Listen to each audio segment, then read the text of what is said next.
Hey, welcome to the Offline Podcast with John Jackson. Hey, we want you to show us some love by hitting that like button.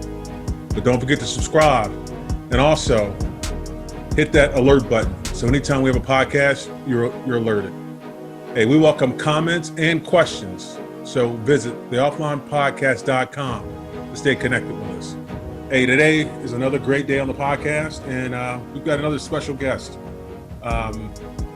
This special guest I've known for a long time. So he played 13 years with the Steelers.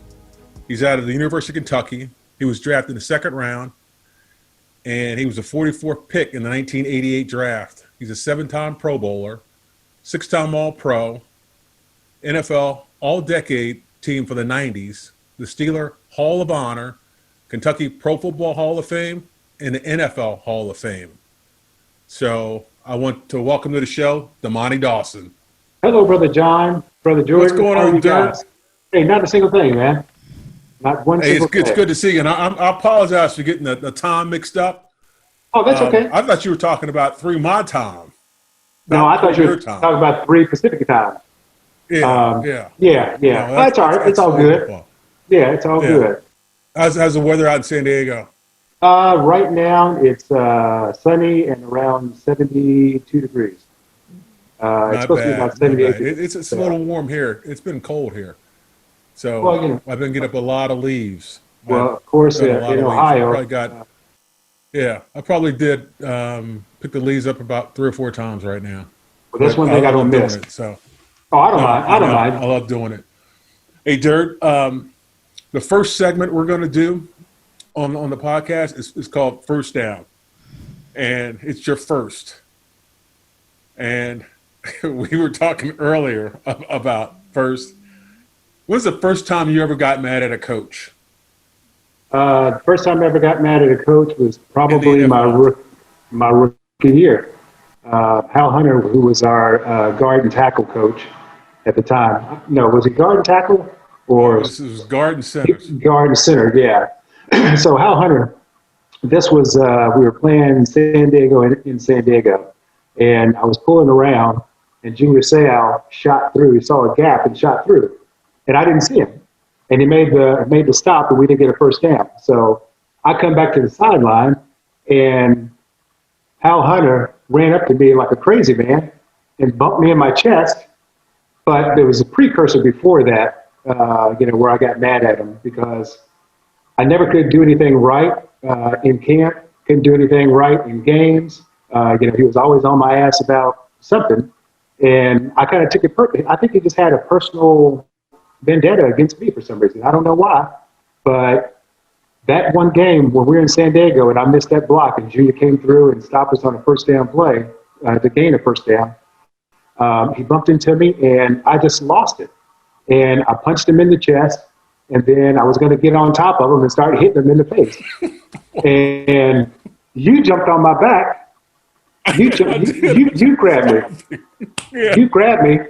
And, Ron Blackledge and those guys, man. And I was livid. And, after that, and after you jumped on my back and said, man, Dirt, it's not worth it. It's not worth it.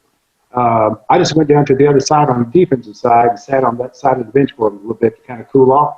And then came back on the opposite side. But, Hal, he never did say anything to me about it. And I thought I was going to get cut. Punching a coach on the sideline, that's never good, and I'm ashamed of that. Well, I think, he hit you first, so it was one of those things. He bumped into you. Well, yeah, he just flew up to me. Yeah, I remember that, and he just kind of almost tried to run you over. And I'm thinking is he crazy? He's got to be losing his mind. Oh, I know. But I think that he was pissed off at you, Dirt, remember, because you held out during your rookie year. That was your rookie season. I think that was part of the issue, because and remember because he had I guess he had a bunch of meetings with you to get you back up to speed. He did, and I think he was not happy with that, especially in training. Yeah. So that's true. Then I think that's where that probably came from, though. But you do what you got to do. But I wasn't the first to ever hold out. That's what I can't understand.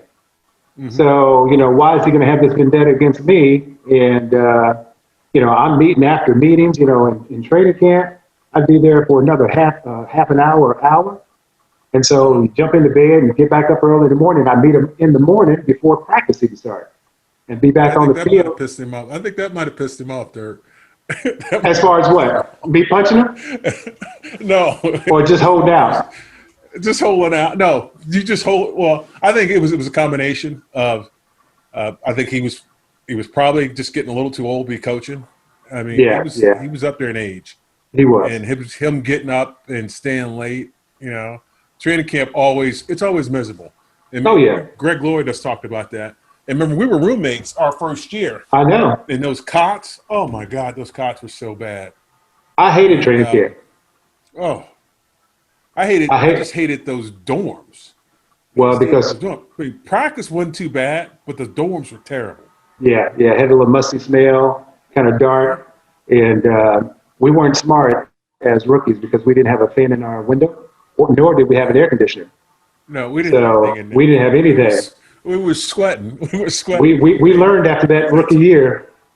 Oh yeah, you remember that time they were?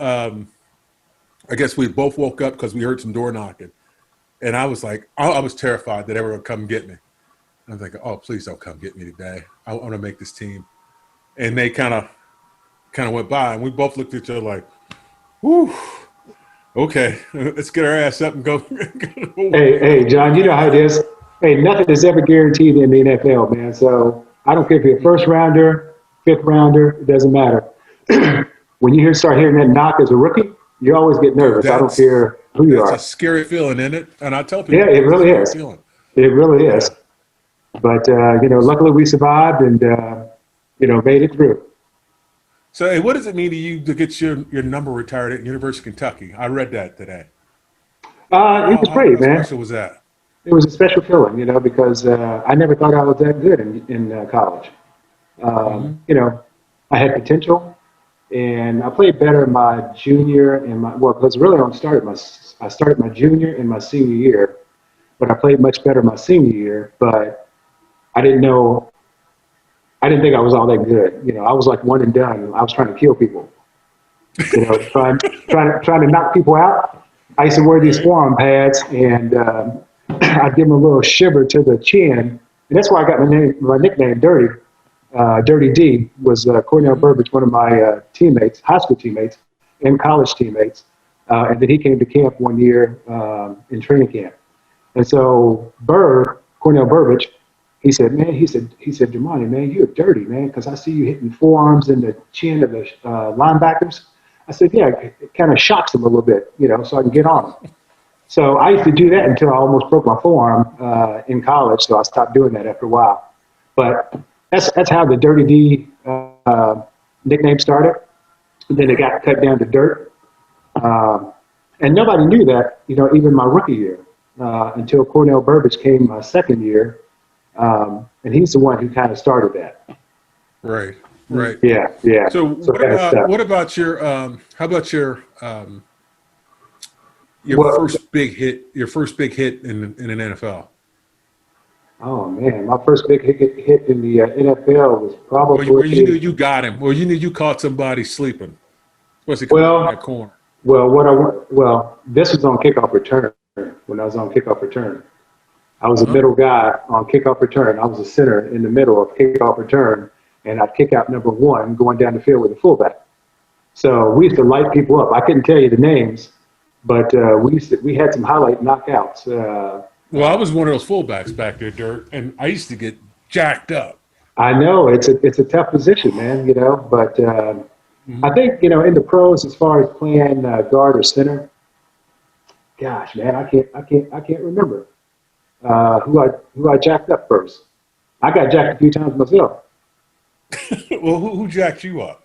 Oh man, Al Do Smith you remember that? when we used to play Houston. Well, I tell you my first year at center in '89. Um, trying to think, Jerry Ball in Detroit, first preseason game at center. They played 34 defense. Sometimes they do a little under and over, 4-man 4-3 defense, but Hmm. he was a penetrating nose guard, man. And Jerry was only probably about 6'1", but he weighed about 330 or so, and he was just fast as lightning. And we had that trapping offense as well, under Chuck Noll. So, man, he wore me out the first half. I told Coach, I said, look, I don't know if I can handle it. And he said, hey, just calm down, just calm down. He said, you got her. So the second half, I calmed down and I stopped thinking about it, and just kind of being reactive and let things kind of kick in. So, and then things kind of slowed down for me, and then I got the best of them in the second half. No, so But he was kicking my tail. was he? Oh yeah, yeah. Hey, guards are trying to pull, and next thing you know, Jerry Ball is pushing me back or pushing those guys back and messing up. Merle couldn't even get a first down. Right. Yeah, it was killing. He was killing us. So you had three offensive line coaches in Pittsburgh.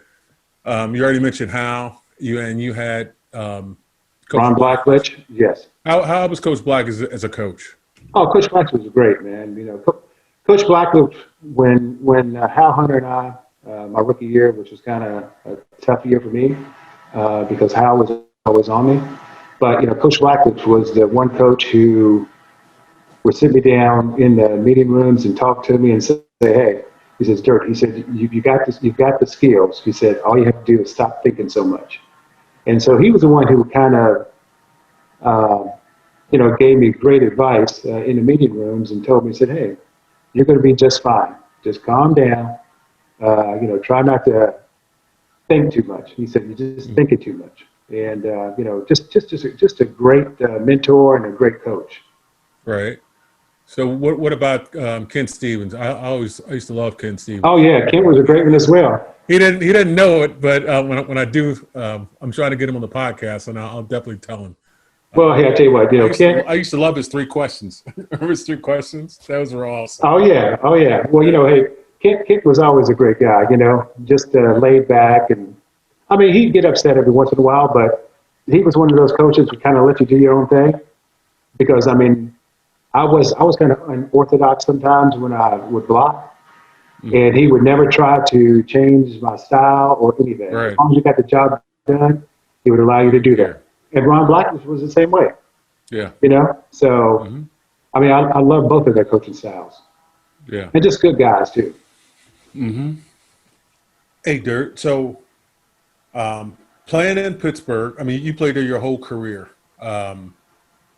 What's the highlight of playing in Pittsburgh as far as like, is there let's say 1 year, or I mean, we played in 13 playoff games together. Yeah, I was there for 10 years. Yeah. After I left, did you play any more playoff games, or that was it?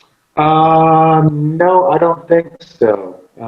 No, because I got hurt in the Pro Bowl in '99, and then midway through the '99 season, I got hurt again and missed 8 games, and then 8 games in 2000. So at that time, I don't think we made the playoffs.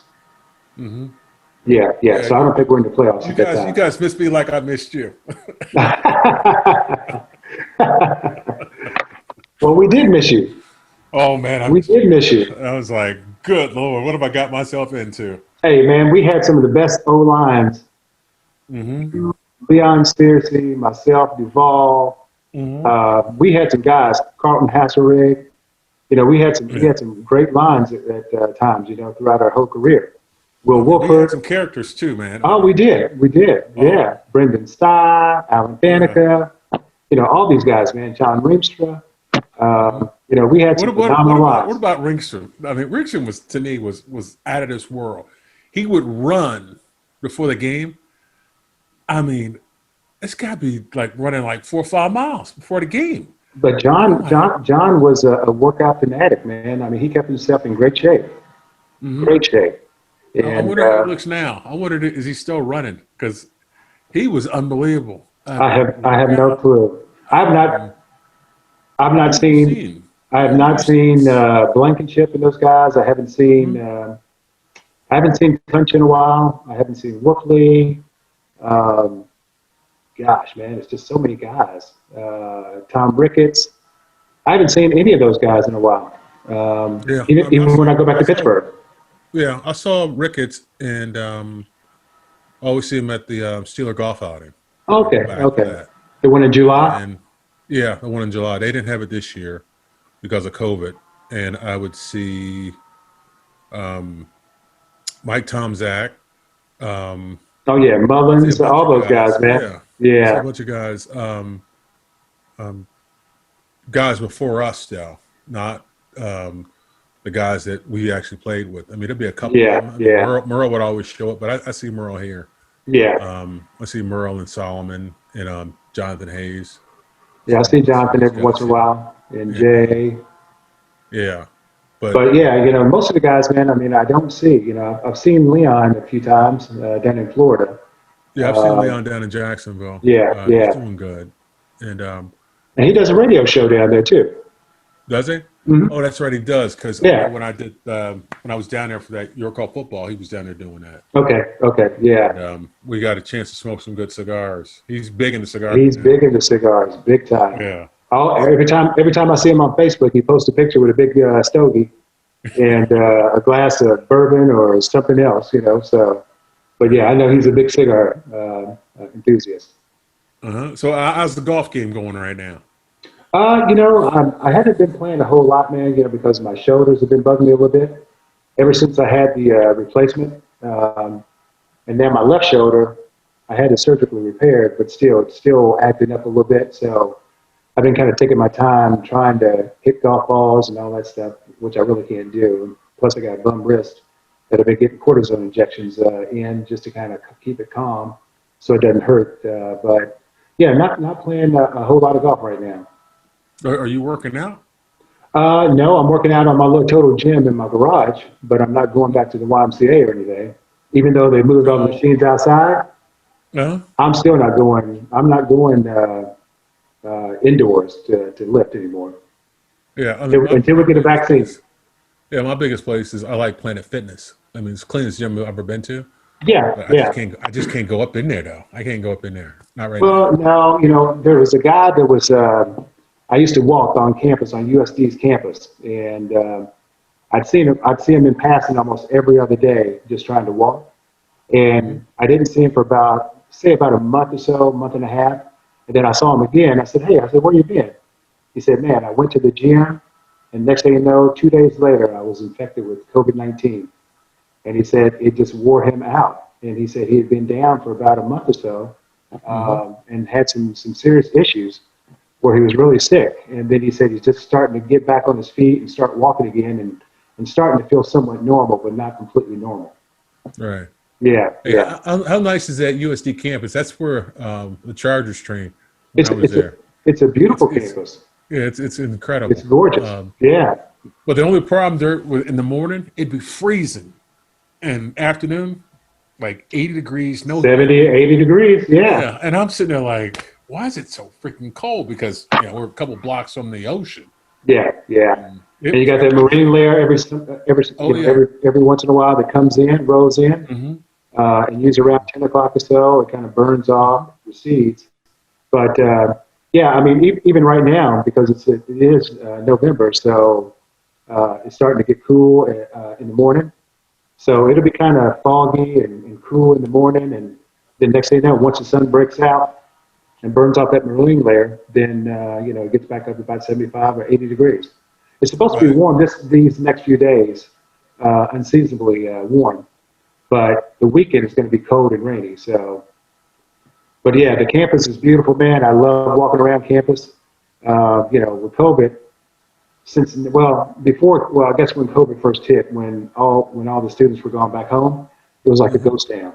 So you walk over there, just completely abandoned. But now, the students have moved back into dorms. They're having classes virtually in the dorms, but it's just a gorgeous campus.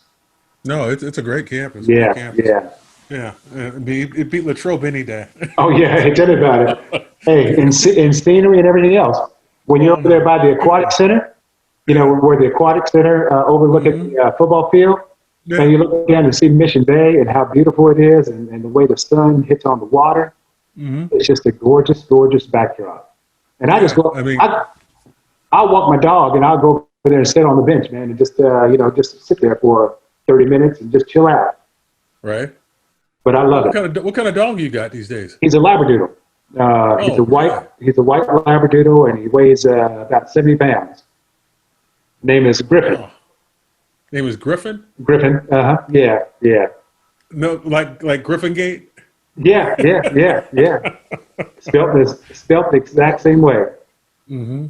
Was it? But When's the last time you've been back home? I went back home in July, early July, Uh-huh. because I hadn't been home since COVID hit, man. After that, I've been gone. I hadn't been home for about a year, so I was missing the kids and mom and dad, those guys, to see them. So I ended up going back home mid July, right after 4th of July, and then stayed there for about a week.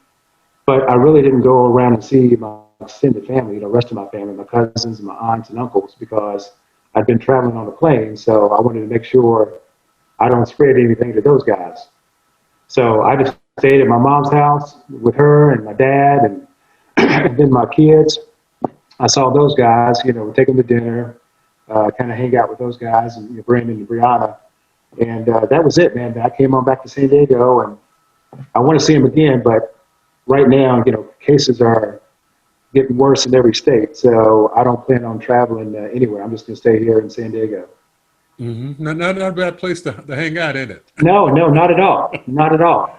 If I could get my shoulders feeling better, man, I'd be back out on the golf course, trying to play some golf one of these days. So Well, it'll happen sooner or later. yeah, I played with Merle and Solomon, and we did those golf boards where you had the bag on the front, and it was like a board.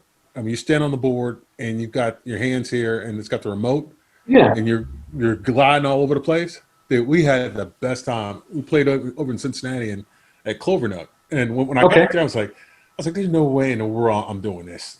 And Merle was like, dude, you got to try it. At least, you know what? If you don't like it, the first hole, we'll just just come back and you'll be fine. I did it. I enjoyed it the whole time. And I thought my back was going to hurt at the end of the round. My Yeah, back yeah. actually felt pretty good because all that maneuvering and shifting. But we played in 3.5 hours, Man. and we were flying around.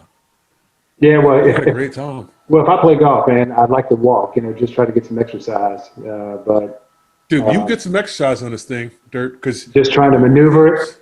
Okay. Yeah, you're yeah. moving your hips. I mean, anytime you get a chance to play with those boards, I would do it. But I'll send you a picture later. I know what you're talking about. I've seen them. I've seen people on those. I've seen them, on television before. Yeah, But I've never been to a course where they had them. yeah. And I thought Merle was kidding because I did Merle on the podcast. He goes, well, me and Sally are going to play at Clovernut, and we got those boards. And I was like, yeah, all right, whatever. I was like, you guys are joking. And so when I got there, they were lined up. But they were pretty nice. Man, they were nice. Okay, okay. They could actually go forward and they could reverse, which I like. But when you go up to the ball, you can actually see it because you're so high up. Yeah, yeah. You can see, you can start scouting around, and we didn't lose that many balls. I mean, we lost a couple balls in the leaves, but I had a great time. Well, how's your golf game? It's what, this year, so. Last year, the last couple of years, I was probably single digits. Okay, yeah. I think the lowest I got was a 6. Okay. Are you still killing the ball? No, I'm not trying to kill the ball anymore. I'm trying to play old man golf. Hey. About 270, 275, put it on the green, and I'm good. Take my 2 putts and get off. Nothing wrong with it. Hey, Yeah. greens, fairways and greens, fairways and greens. And that's what I tell people. They're like, do you hit the ball farther than that? Like, yeah, I do. But, it's kind of nice being in that short grass Yeah. instead of that long grass. Because we played down at Valhalla. And this is right when COVID hit, and they were talking about moving some PGA tournaments. And they had that course set up. It was 7-inch rough. Holy moly. See, that's unfair. It was crazy. And we were like, and the greens were probably rolling about 14. I mean, it was just like you touch it, and then you said It's it would just gone. roll right off. That's like a pool. That's like a pool table. Mm-hmm. But on a pool table. Oh, have you played down at Pinehurst? I've been down there before, yeah, but it's been some years since I played Pinehurst. Yeah, we But played in the NFL alumni tournament. I actually won it here, and then we took a group down there, and oh, okay, okay. we came in fifth place. Was that So one of the NFLPA tournaments where you qualify to go if you mhm. win?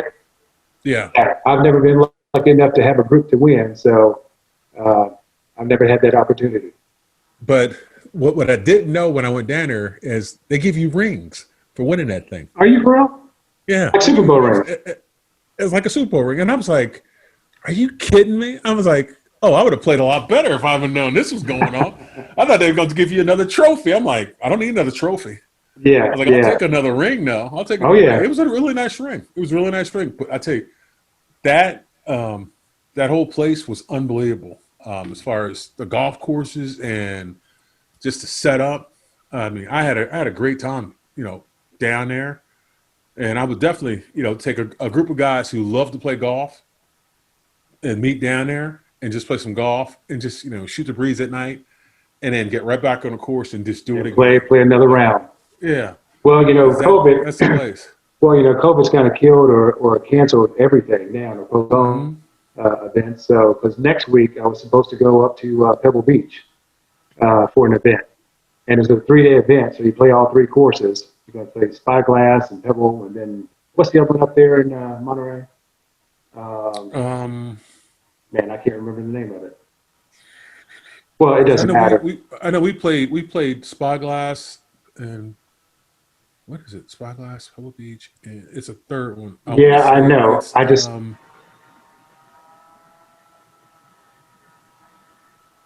huh. I can't remember. Isn't it crazy? That is crazy because I used to remember all those courses. Yeah, yeah, yeah. But because of COVID-19, it's all been canceled and postponed to 2021. Hmm. So we'll see if it's canceled again next year. But I'd love to go up there Yeah. and play those courses. Now what's your best round as far as lately? 71. 71. Who'd you Yeah, play that yeah. at? Where'd you play? Balboa. Balboa Park? Uh-huh. Yeah, yeah. The golf course Nice. there. Yeah, shot Yeah. 100. I was 200 going into nine, and then I ended up, messing up a few shots on one hole, and next thing you know, I ended up just 100. So Hmm. that's my best round this year. So let's talk a little bit more about football, Dirt. Hey, what what was it like when they moved you to center?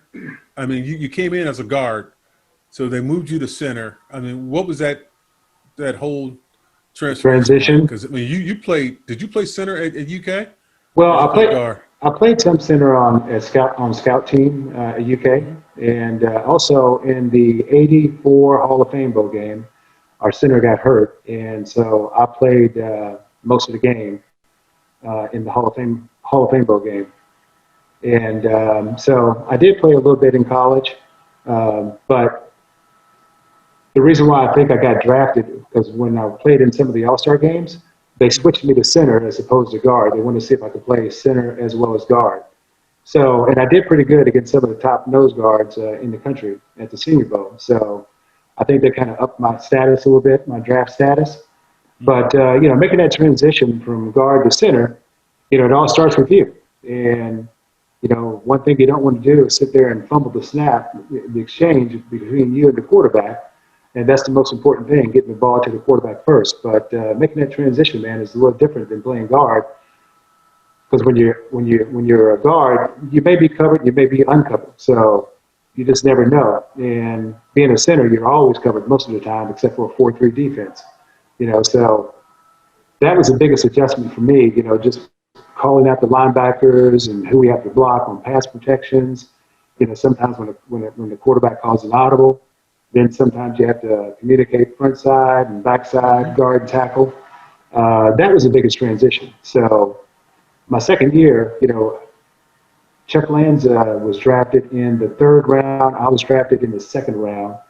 And Chuck Noll wanted myself and Chuck Lanza to fight it out in training camp. So I ended up winning the job. And, just making that transition, that was the biggest thing, was making a transition from Hmm. guard to center, was just, knowing the defenses, calling out the backers and making the adjustments, once the quarterback calls an audible. So those were the biggest adjustments. It's almost the same as playing guard, but you just got to think a little bit more. Right. So Yeah. when did you start feeling comfortable? What year did you start feeling comfortable? Midway through my first year, but really felt comfortable my second year, my third year in the league. That's when I really felt real comfortable. And so it just became second nature then. Right. So who Yeah. gave you the most? Who gave you the most trouble, besides Ball during preseason? Well, of course, Michael Dean Perry, man, when Michael was in Cleveland, him and Big Daddy Harrison, Yeah. man, boy, those guys were a heck of a tandem when it came to, blowing up offenses. And those guys were tough. Ray Childress, too, in Houston at that time. A Mm-hmm. lot of people forget about Ray, but Ray played on the outside, but he also played on the inside as well. Yeah, Ray was Um, all over the place. Ray was all over the place. Oh, man, I'm trying to think who else. What about Crazy Crumrah? Oh, yeah. Well, hey, God. Tom was a great nose guard because he had that wrestling background. Mm-hmm. And I kind of forget about some of the nose guards I went against. Cortez Kennedy, another good nose guard. Um, Man, it's just so many guys, man. Gilbert Brown, Gilbert from Green Bay, Yeah. Big Gilbert, because he was a huge guy, man. Even in Buffalo, gosh, I can't remember some of the names. It's been so long. Big nose guard for Buffalo, uh, Washington, Me thinking. Ted Washington, Yeah. Ted. Yeah. I Ted was remember. a big boy. Ted was a big boy. Yeah, yeah. Hey, you had Greg Cragen, who played for Denver. He was another good nose guard. He Mm-hmm. had a wrestling background, so he could use your momentum against you, just like Crumrye. And Right. those were some tough guys to go against. No, I hear you. Yeah. Hey, just hold on one second. I got to do a quick advertisement here. Okay. Okay. Hey, I got a real great place for you to go get a cigar. It's called Bell's House of Tobacco. Listen, you can get the best cigar, and you can learn some knowledge too, as far as pairing different cigars. Every time I go to Bell's, I get a different experience. And I've been going to Bell's for over 20 years. And I'm telling you right now, you will definitely get some education as far as a quality cigar, but you'll get one of the best cigars you've ever smoked. So right now on the screen, you'll see all the information to Bell's House Cigars. And make sure you tell them that you saw this on this podcast. And maybe, I'm not saying it's for sure, but maybe you'll get a cigar on me. So head to Bell's House Tobacco and get a fine cigar. Yeah, I got to give my boy some dab. Give him some love. Some cigars. All right. Well, good. Good. Yeah, yeah. So, Dirk, what does it mean to be in NFL Hall of Fame for you? Well, for me, it's an honor, and it's still kind of surreal that I even, was inducted into the Pro Football Hall of Fame. And, for me, I don't take it lightly. And for me, what it means is just being consistent throughout your whole career. That's what it means to me. As far as just being consistent each and every year and trying to be better each and every year. And it's truly an honor, man. And it's just it's still kind of surreal, even when we go to Hall of Fame events, and I get a chance to talk to some of these Hall of Fame players that I played against and guys who played before me. Willie Lanier, all those guys. Ray Guy. It's just phenomenal just to be able to talk to those guys and hear some of their stories. And how the game was played. Bobby Bale back in the day before segregation, where those guys couldn't stay in the same hotel as the white players, and learn the history of the game. And Right. and I had those guys. I can email them. I can call them. I can text them anytime to ask anything from those guys. And as soon as you're enshrined into the Pro Football Hall of Fame, man, it's amazing. They accept you. And those guys respect your game just as much as you respected those guys back in the day as well, and the guys we played against as well. So it's a big honor, man. It really is. You're very deserving of that stature, that Hall of Fame. Well, hey, I appreciate it, my brother. Definitely the best center I ever played with, and I tell people, Like, well, this guy can run. Like, no, I know a guy can run with the ball between his legs, and that was you, Dirt. Well, So you hey, set the precedent. You well, I definitely set appreciate that it, man. precedent. The good Lord gave me the ability. Hey, what was some of the things that always surprised you in training camp? I know one story. I remember Strelzik. He needed $20, and we were standing around, and you looked on the ground, and you go, "I'll give you $20 if you eat that worm." You remember that?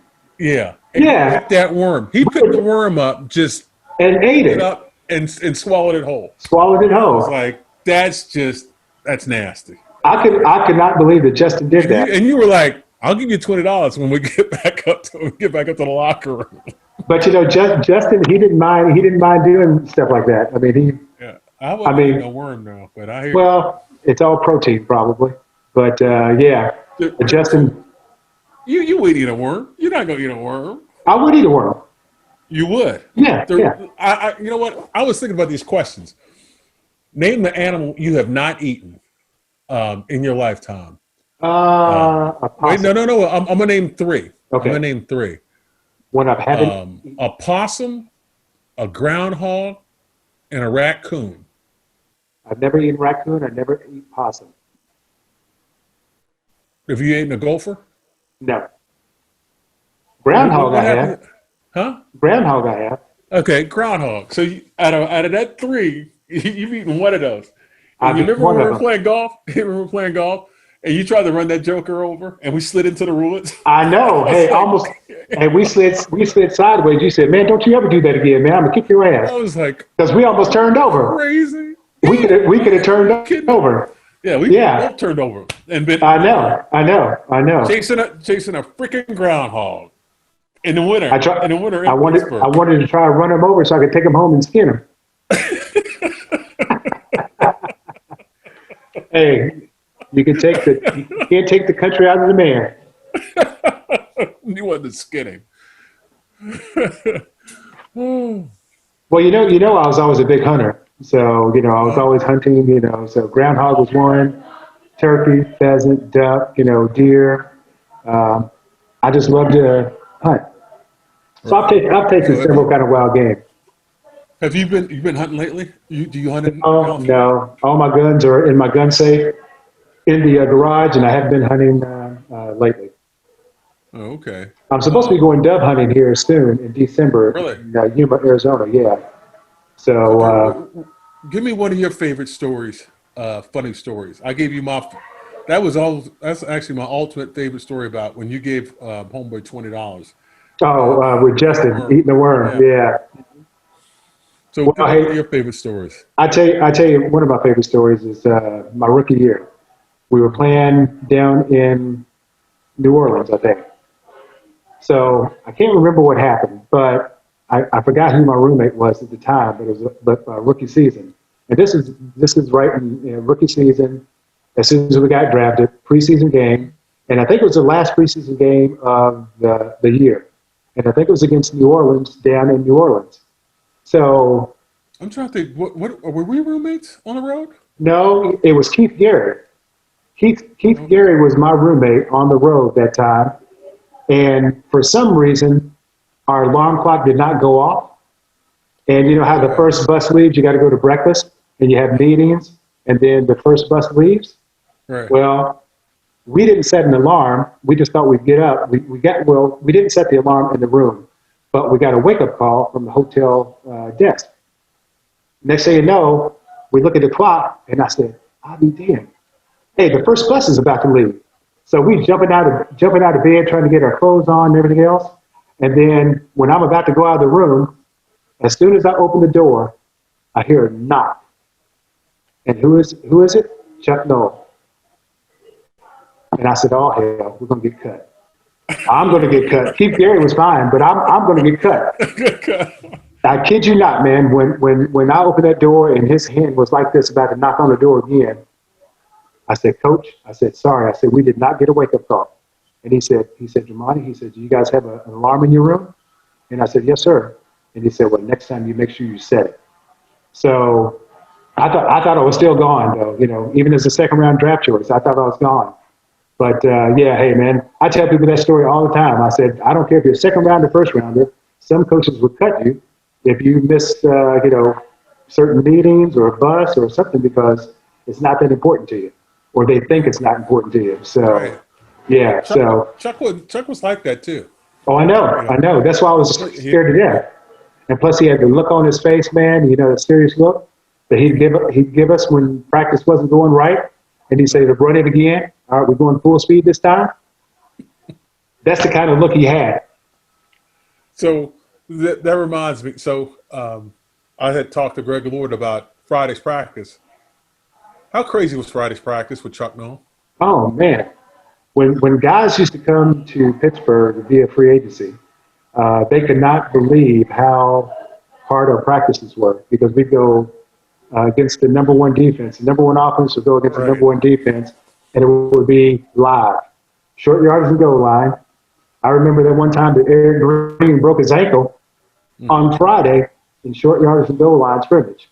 And they You pulled him in know, on that little cart. They had in the that cart. cart.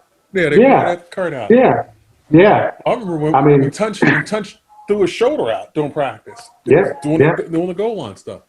Well, hey, that's just the way Chuck Noll was at that time before they had some of the restrictions as far as how hard practices could be, and how many padded practices and all that stuff. But when Chuck was there, we didn't have that. They didn't have all those restrictions.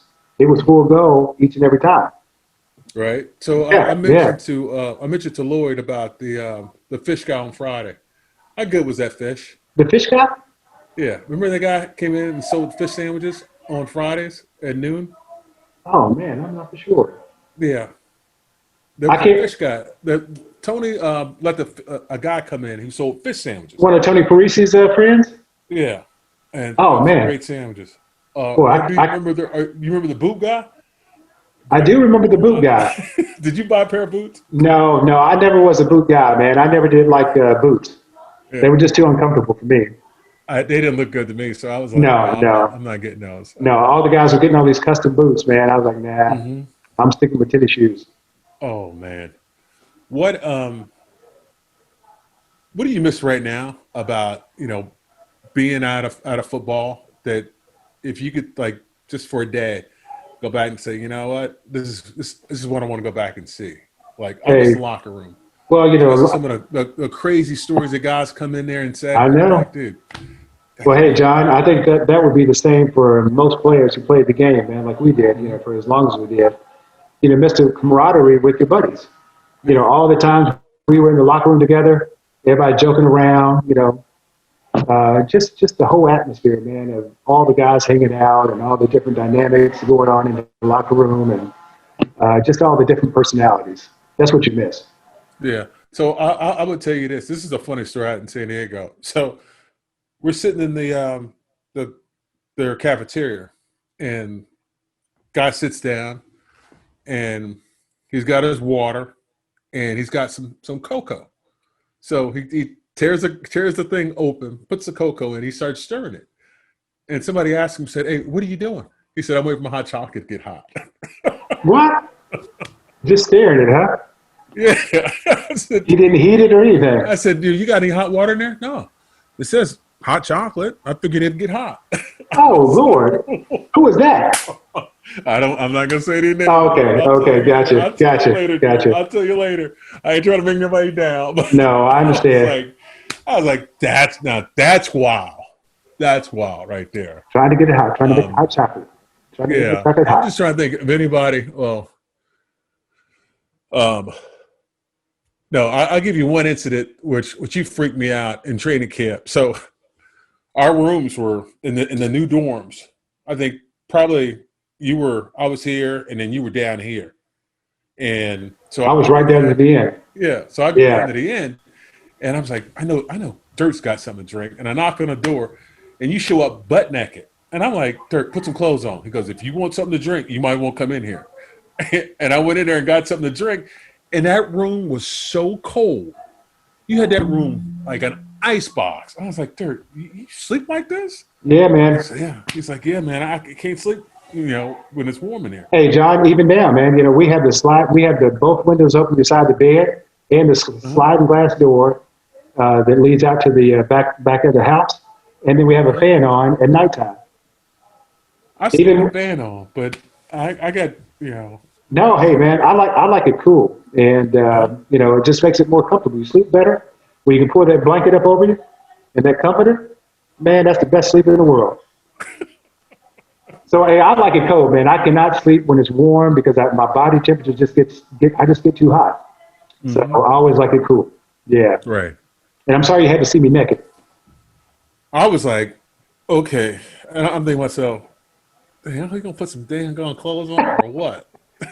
I never forget your expression when you go, if you want something to drink, you might want to come in. I was like, hey, I was thirsty as hell too. I was like, I'm going to get something to drink. I don't even remember how why I was naked. I think you slept naked. You slept naked. No, I don't know if I would do that at camp, but I used to when I was at home and all that stuff. I used to sleep naked. Yeah. Because I guess I caught you at a bad time. When I knocked on that door, you were like, "Who's on the hell's at my door?" He's like, "John, oh, just come on in." I was like, "Oh boy." I must have lost my mind.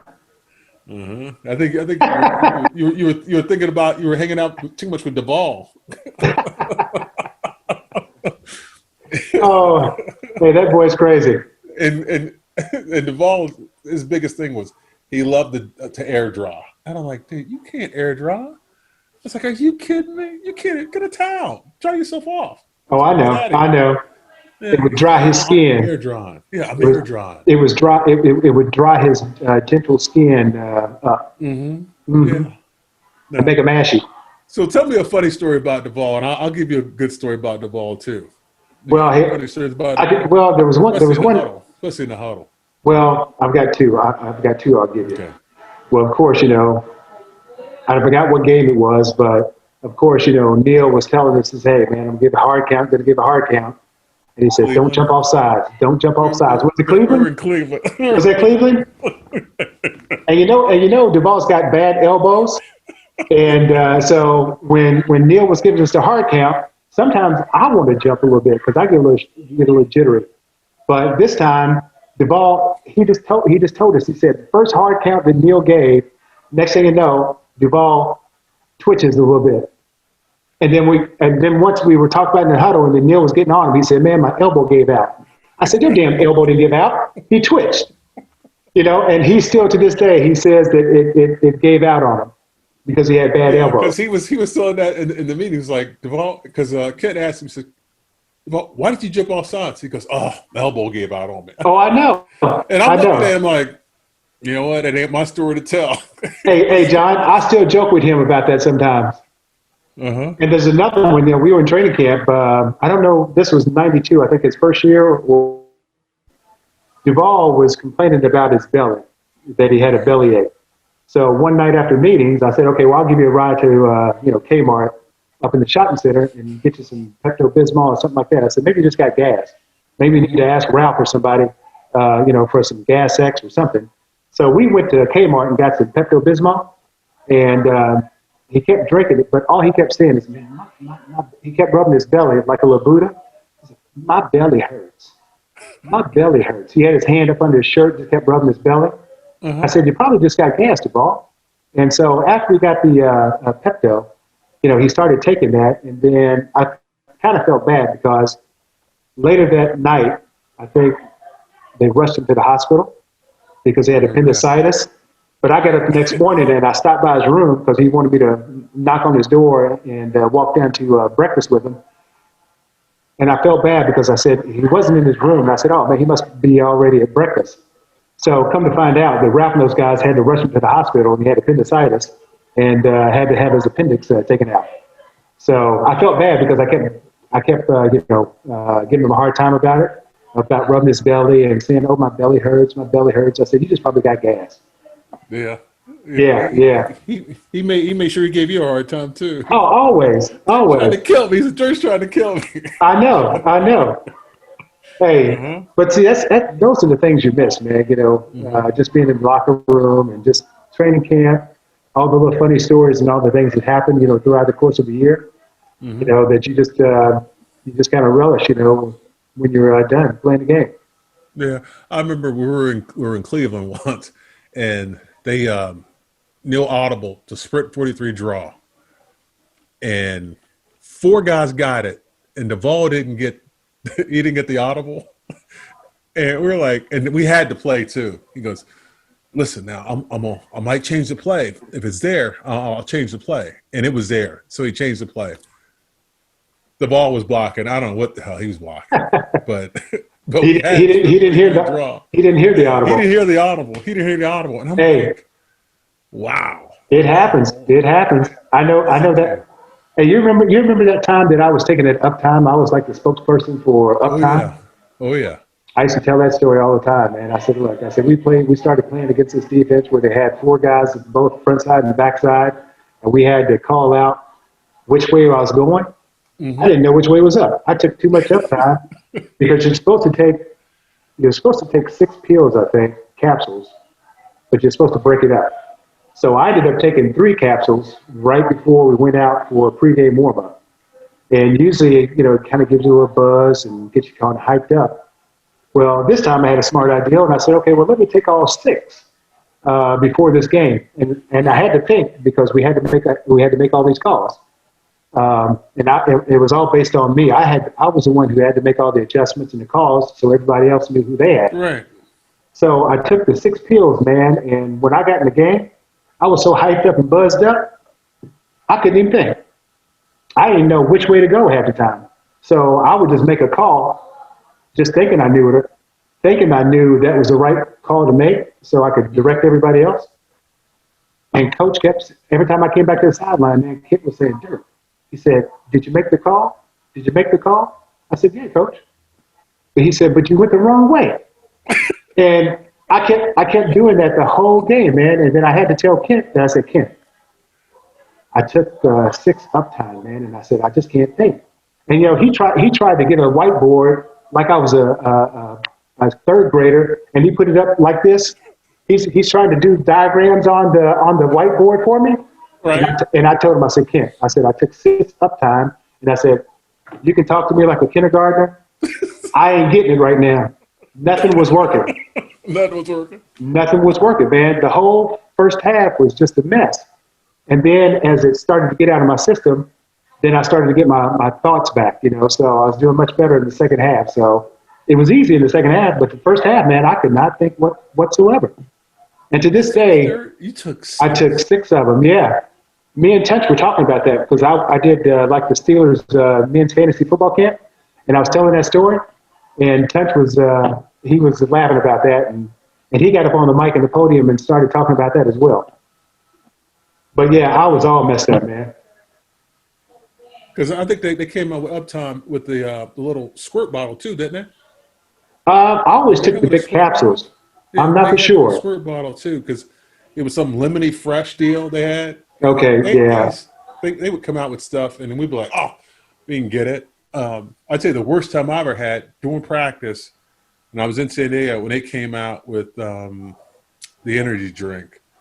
Red Bull or Yeah, Red Bull. okay. And I drank 3 Red Bulls before practice. And I was out there, I'm flying. About halfway through practice, I went from here to here. I was done. Oh yeah.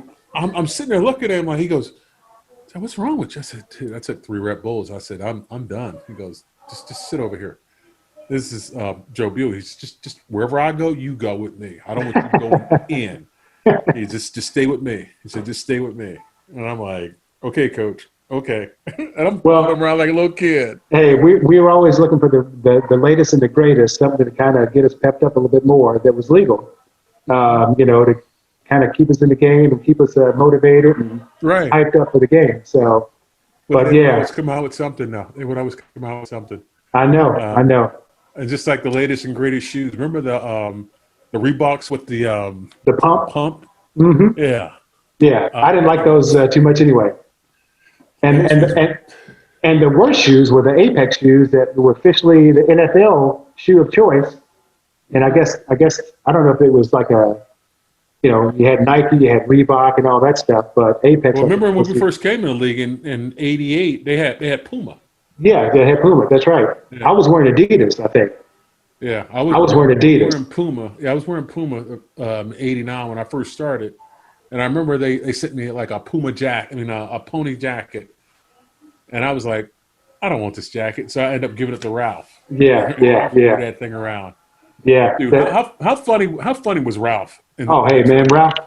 Ralph was probably the catalyst that trying to give all the guys a hard time. Hmm. He was always in there initiating, trying to get on people.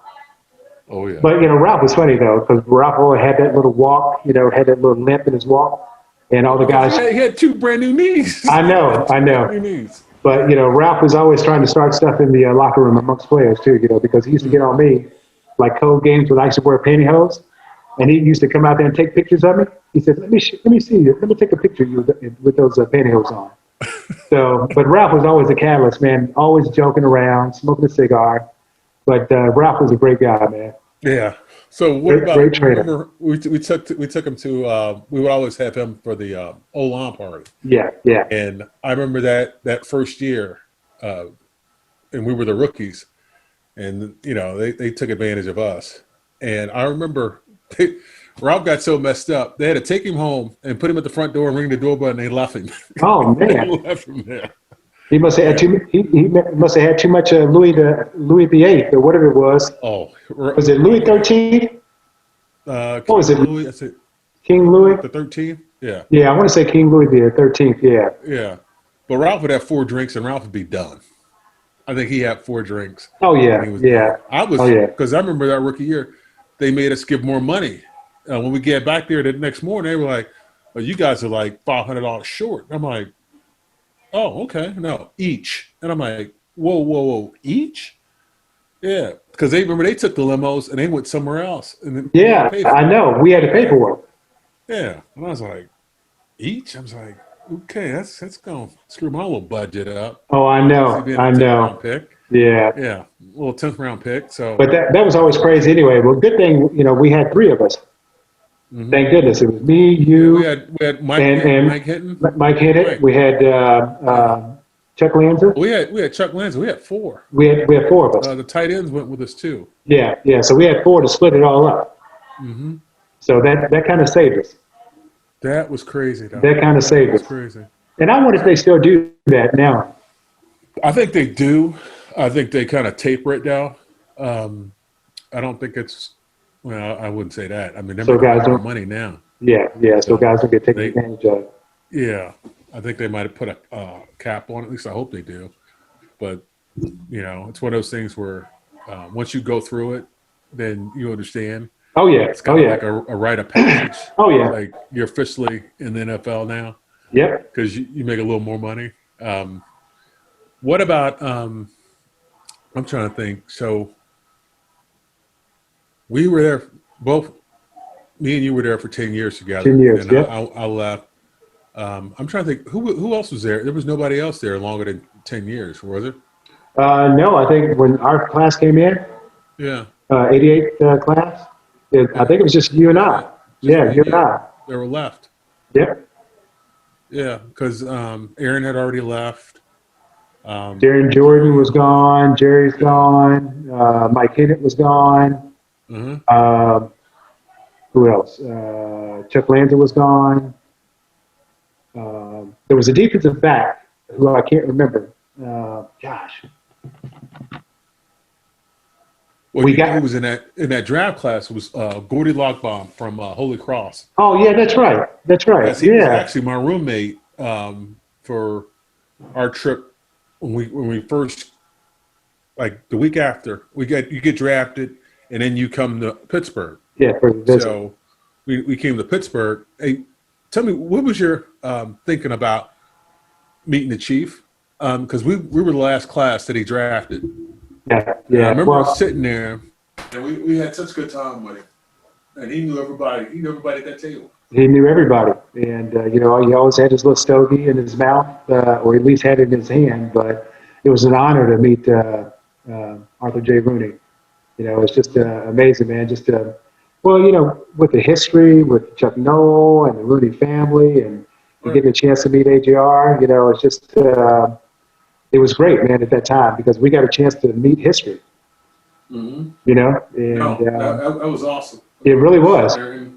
And he was like, "Okay, I know who you guys are." And then he was talking about horses. He was big into horses. Yeah, and I think that all the Kentucky guys were sitting together. When I say Kentucky guys, I mean the UK guys and EKU guys. Yeah. Me, you, Aaron, Jerry. Yeah. We're all sitting together and talking about horses. Talking about the Triple Crown, talking about the Kentucky Derby. Breeders' Cup, everything. He was talking about. Yeah, but he was in. He was into the horses, man. He loved his horses. Plus, they own the racetrack too, so that's why he got his love for horses. No, hey Dirt, I want to thank you so much for spending some time with you, brother. Oh yeah, man. Yes, indeed. Hey, you're more than welcome. I see you got the dog back there barking. So he's barking. He barks at everybody who comes up to the front door, and we probably got a delivery or something coming, so because he barks all the time. Yeah, but I want to thank you for your time, and thank you for being a good teammate too. Oh, more than welcome, my brother. Teammate. And anytime you want me on the show, let me know. I will, Dirt. All right. So I appreciate you, Dirt. All right, bro. Thanks. Love you. Okay, love you too. I'll catch up with you. I'll let you know that name of that guy too. Did you story? Okay. All right, cool. Hey, you can text me.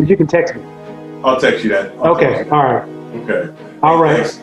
Hey, thanks so much for watching the podcast. Hey, make sure you subscribe and join our team. And we welcome comments and questions. So visit theofflinepodcast.com. Hey, make sure that you do hit that like button. We want to make sure that everybody's paying attention. If you want to ask us some questions, go ahead and ask us questions. Get them in there. But hey, have a great day and enjoy this podcast.